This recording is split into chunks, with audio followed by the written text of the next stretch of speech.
Natatawa lang ako rito sa kanila guys. Kasi napapansin ko, hirap na hirap silang magbuhat ng stainless bar na yan.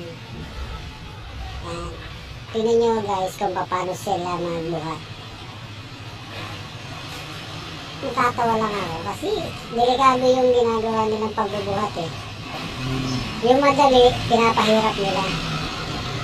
Pagmasdan nyo guys ha, paano nila bubuhatin yan.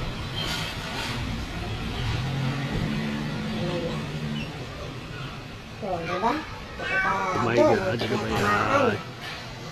Sabi ko, itik, tamaan. Tingnan nyo guys, paano buhatin.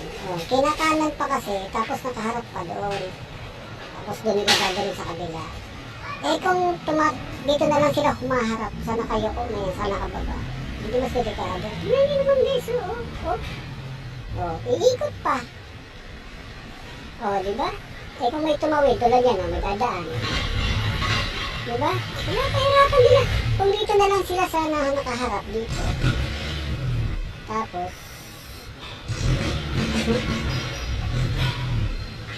pahirapan talaga nila guys. Ako minsan natatawa ba ako, mabubuisit eh. Iikot pa sila talaga, Ang madali, pinapahirap nila. Ay, nako.